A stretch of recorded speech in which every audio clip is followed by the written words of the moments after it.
they'll defecate, they'll urinate in a big area, and they'll actually just scrape it up into a mound like that. Usually, maybe about this size you see, but this was huge. This was done by a male, and it's like 6 feet across. And he was there for 18 hours doing this, so he definitely wanted to make sure that other males in the area knew that that was his territory.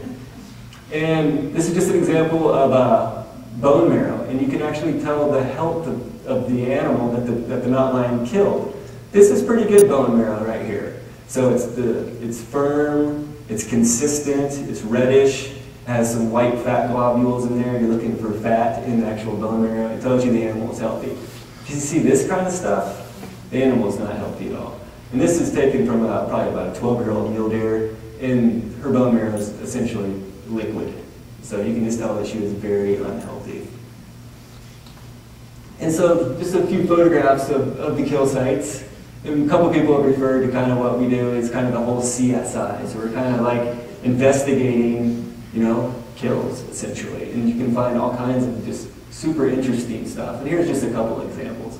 So a lot of times you'll see this stuff. This is a buried mule deer, a buried elk down here. And a lot of times, depending on the season, they'll bury them. If it's winter, sometimes they won't bury them at all. But the rationale behind burying the animal and moving the animal is just to keep the invertebrates off it as long as possible. Because once the inverts hit it, you'll start seeing maggots and they'll actually spoil the meat. So it's just kind of a mountain lion preservative. This is just shortly after the snow melted, so the bugs aren't really out yet. A male killed this elk, basically went straight in, went for the organs, ate the organs, and then you can't see it, but then just ate the backstrap. And then he moved on. And sometimes they're completely stripped, and this is actually a coyote right here. So, we've actually had several coyotes killed in our study, and I'll show you some stuff on that later on. And so this is just kind of a blown up, extravagant version of one particular kill. And if you look down here, you can see the animal was killed, was dragged 11 meters, was buried 3 different times, dragged 6 more meters, buried again, dragged 20, buried again, dragged 33, and then that's where you have your rest of the animal. And so that's a pretty extravagant kill that was done by a female. And she had just come off a previous kill about 2 or 3 days earlier. So she wasn't starving, so she just really wanted to try to preserve the animal as much as possible. And that's why the rationale for dragging it around so much. And so these guys are really ambush predators that really select for woody vegetation. And if you kind of look here, this is kind of what they're selecting for. So they prefer like the aspen, oak brush, ponderosa pine forest, and conifer forest. And they're kind of avoiding these type of areas, the rocks and cliffs so much, sagebrush, agriculture areas. They're really not hitting that stuff so much. But if you just to look at individual mountain lion ranges, their home ranges, what we're actually finding is when you have a higher proportion of available pinyon juniper, that's what these guys are preferring to go to. They're actually hunting a lot in the PJ, in the pinyon juniper. And there's a pretty strong association with elk and pinyon juniper, and with elk calves in particular. And so there's a possibility that pinyon juniper is really acting as a surrogate for a lot of elk and a lot of elk calves, and the mountain lions are really keying in on the pinyon juniper and nailing the elk. And so this is just going to be a breakdown of basically what these cats are consuming according to the different study areas. And you can see up in here in our southern Utah areas, these guys are really preferring mule deer. That's probably a product of availability. There's considerably more mule deer running around where these cats are than elk.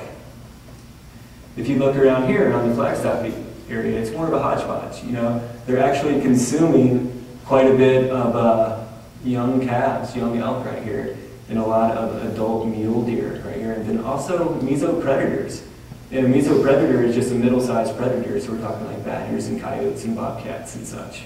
And I'll actually show a few slides talking about mesopredators here in a second, but this has become really interesting as far as mesopredators go. And if you look around Grand Canyon area, boom. Look at, they're consuming, close to 80%, 75% elk up there. And they're eating, and this is about even here with elk calves now. and elk adults. And you know, mule deer coming in very pretty far down as far as second place goes. And so this is kind of the rationale. This is a paper done by Truitt in 1996, kind of looking at the historic distribution of elk across the Southwest, primarily Arizona and Colorado. And he kind of was looking at elk distributions west of the Pecos River. And so this is kind of the pre-settlement distribution of elk in the area. In pre-settlement, you know, before 1800s or so. And present day, you can see how elk have really expanded, especially in Arizona. And just a little history, you know, we extirpated elk around here in the early 1900s.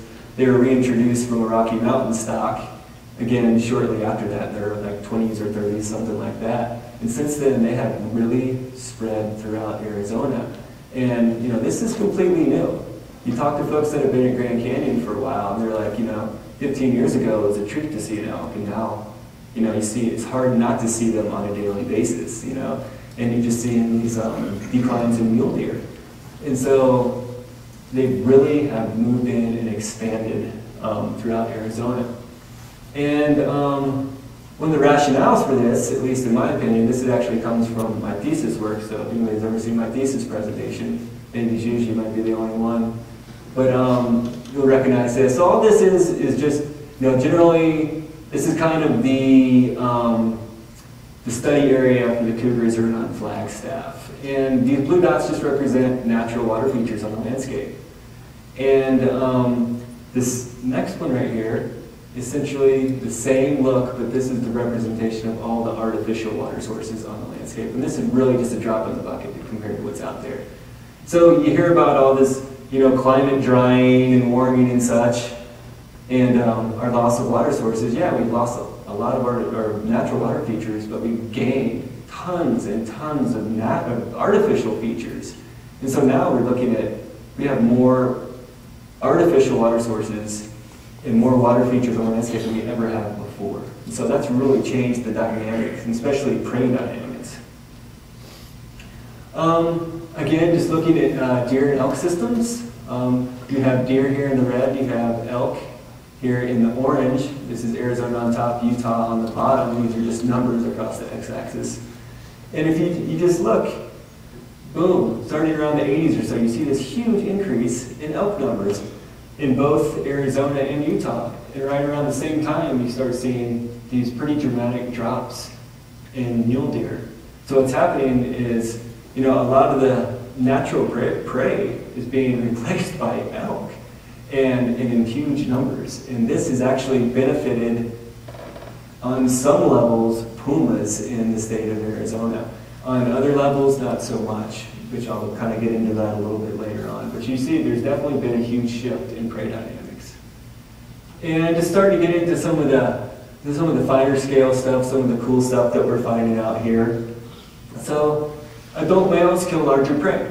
And you kind of look right here, you see this is the size of the mountain lion right here, and this is the mass of the kill. You know, the bigger the mountain lion is, the bigger things that he kills. Makes sense? But if you look on the bottom here, this is time spent on the kill. You're seeing that the males are actually spending less time on the kill. And the males want to do three things, basically, in their life. They want to find something to eat. That's a no-brainer. They also want to patrol their home ranges. They have huge home ranges in some cases, and so they want to protect those from other males. And thirdly, they want to find mates. And so what we're finding with males is they're killing things, not as frequently, but they're killing bigger things. They're eating as much as they can, as quickly as they can, so they can actually move on and patrol their home ranges and protect them against other males and find females. And this is just kind of a breakdown of the proportion of all kills. And looking here across the bottom, males, juvenile males, females, and juvenile females. And mature males, they're really hitting the elk calves really, really hard. And the elk adults, secondly. I mean, they're almost exclusively eating elk as opposed to mule deer on the landscape. And if you look at the females and the juvenile males, they're really focusing more on the adult mule deer.